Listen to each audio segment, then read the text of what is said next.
Olá, gente, meu nome é Marcos, estamos de volta aqui para dar continuidade àquele nosso vídeo do ponto em que paramos. Eu falava para vocês que em um determinado momento de minha vida eu fui descartado por uma pessoa de um relacionamento como se jogado num saco do lixo. E eu tive que, diante de toda a situação de perda da visão, perda da família também, aí me veio a opção única minha, que era superar. Que eu falei no nosso último vídeo que falaríamos sobre isso, sobre a superação, a adaptação. Então, o que é deixar de ser uma pessoa que enxerga mal para passar a ser uma pessoa cega? Porque esse título que nos dão, né? E seria fácil ser uma pessoa vista na nossa sociedade preconceituosa, exclusiva, ser uma pessoa com deficiência, ser visto como uma pessoa cega? Primeiro, o despreparo das pessoas, o despreparo no trato conosco e o despreparo na questão social, a relação. É difícil ser aceito, primeiro por nós mesmos, porque já somos criados, somos adaptados a uma cultura que a pessoa com uma deficiência é uma pessoa doente, e é assim que somos vistos. E uma pessoa que, sei lá, um pobre que pede esmola, alguém que pede ajuda. E eu queria ser diferente. Eu estava entrando naquele momento, nesse processo de perda de visão, já sendo tratado como um cego, e eu queria ser diferente. Mas como ser diferente? No momento que mais precisei de apoio, de acolhimento, eu encontrei o desprezo e fui deixado. E ali restou para mim a minha casa vazia, sem minha família, entre aspas, filho e esposa, porque eu tenho que ressaltar, eu tive o grande apoio dos meus familiares, mãe, irmãos, etc. E alguns poucos amigos.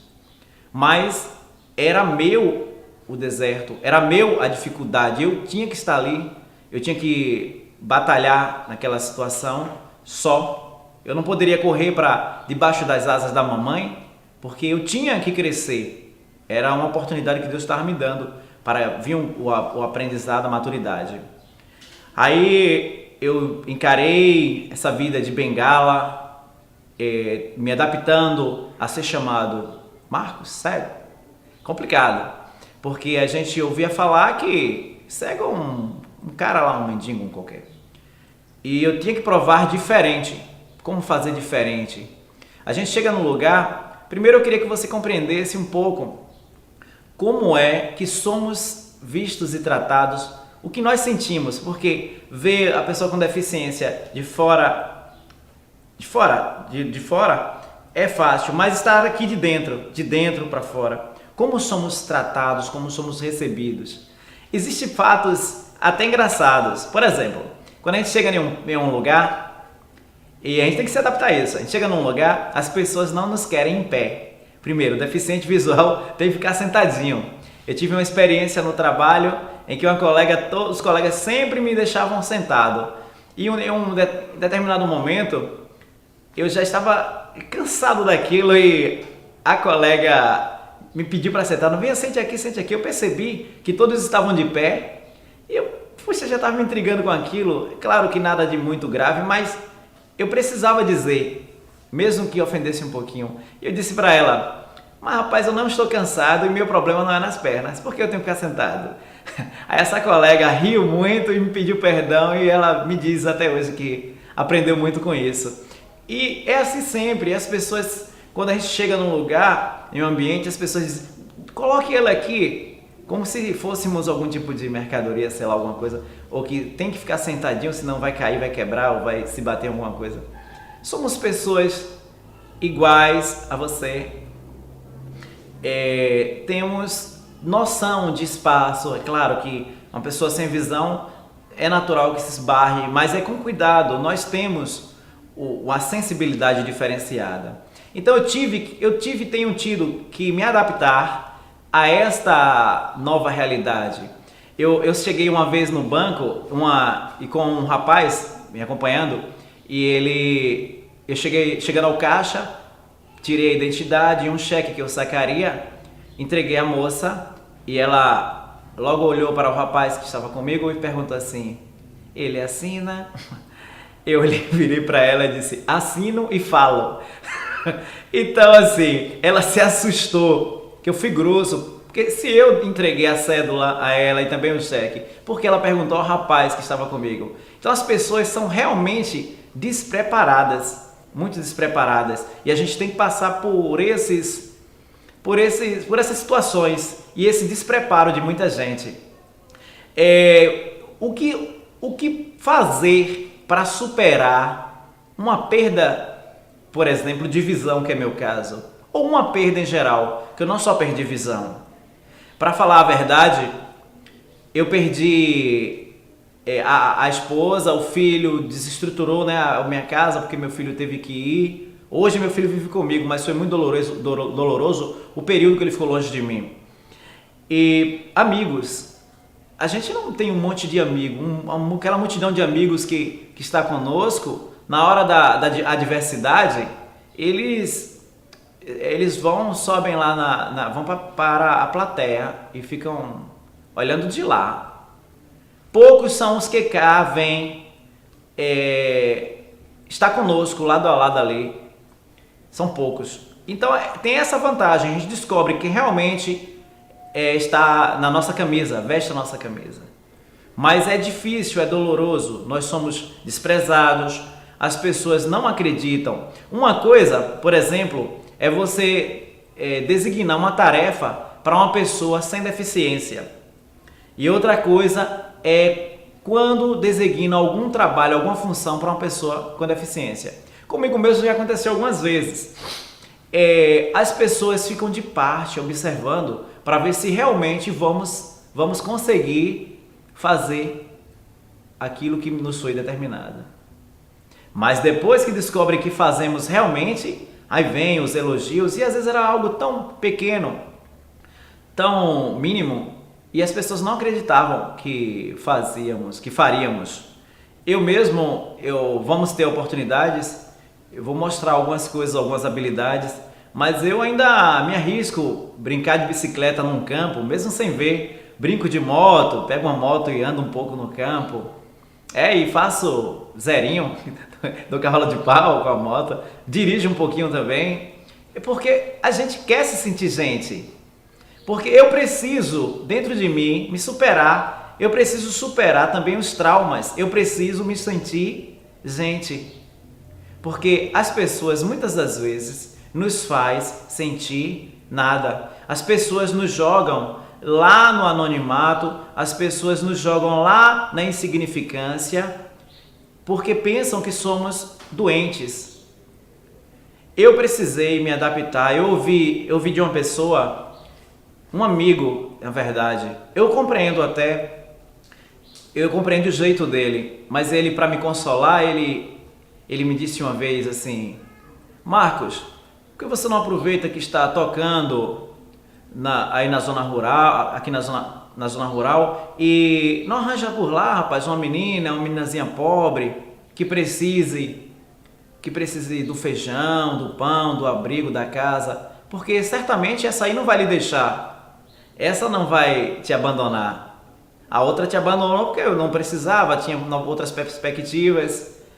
Então, eu entendo a intenção dele, que era me consolar ou me apresentar uma alternativa, mas ele me mostrou a forma que ele e talvez muitas pessoas nos vê uma pessoa, porque eu perdi a visão, ninguém mais gostaria de mim o suficiente para estar comigo sem que fosse interessado no que eu pudesse proporcionar, oferecer.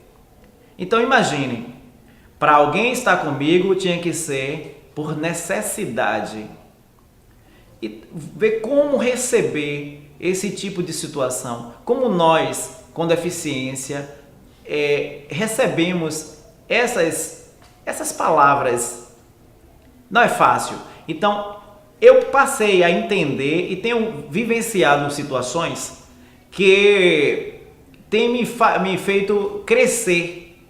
Cada situação dessa me faz maior, me faz mais forte. Tem gente que tem tudo para dar certo e muitas das vezes dá errado. Eu vim de uma família muito pobre, como eu já falei no primeiro vídeo, vim de uma situação difícil, passei dificuldades na escola, dificuldade no aprendizado, nas relações, para ter uma namorada, demorou, feio e muito pobre.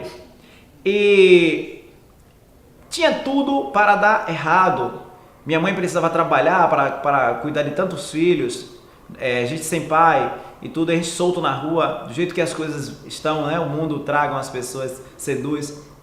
Então eu tinha tudo para ser mais um daqueles perdidos, ou ser mais um nas calçadas, sei lá, ou nas drogas. E pela graça de Deus, eu consegui me encaminhar. Hoje, a estrutura que eu tenho, talvez muita gente, que até mesmo tendo uma boa visão, ou tendo uma certa saúde, não tem.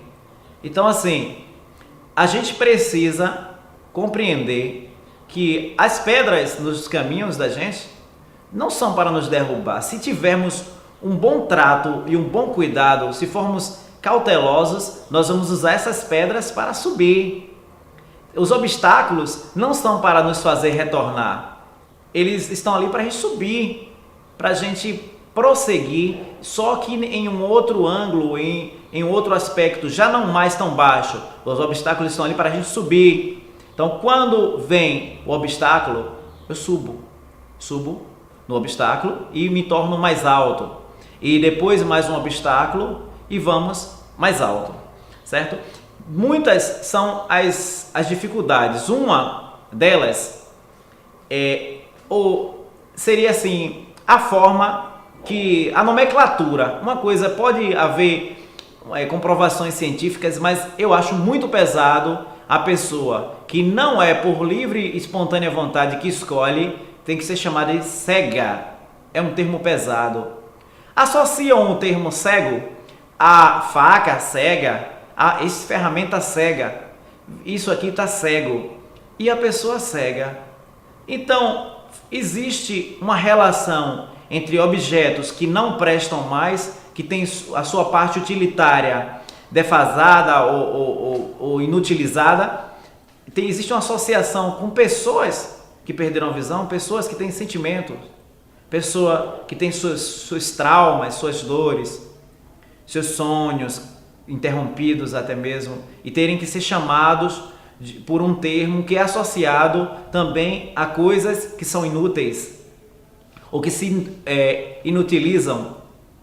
Eu discordo. Eu acho mais correto o termo deficiente visual. Eu acho menos pesado e inclusive tenho perguntado a outros colegas, pessoas que também têm deficiência visual, como você gostaria de ser chamado em relação à sua perda de visão? Cego ou deficiente visual? Nenhum diz assim, eu quero ser chamado de cego, ceguinho. Eu acho um tanto quanto pejorativo, porque você vê o negro, como também eu sou, não se pode chamar o negro, o negrão, a pessoa que tem uma orientação sexual para o mesmo sexo. Não pode ser chamado pelos aqueles termos pejorativos, porque isso é homofobia. E assim vai. Você não passa por uma pessoa que matou ou que mata, diz assim, ô fulano assassino, tudo bom? Ô cara, eu moro ali de fulano assassino, tá? Fala alguma coisa assim parecida. Ô ladrão, esse meu amigo aqui é ladrão. Eu já fui apresentado assim, aqui é meu amigo cego lá da escola. Que coisa feia, pesada, entendeu? Então são coisas que eu acho que devem ser mudadas, que devem ser repensadas. E não somente isso, né? Tem o termo também inválido, muito pesado.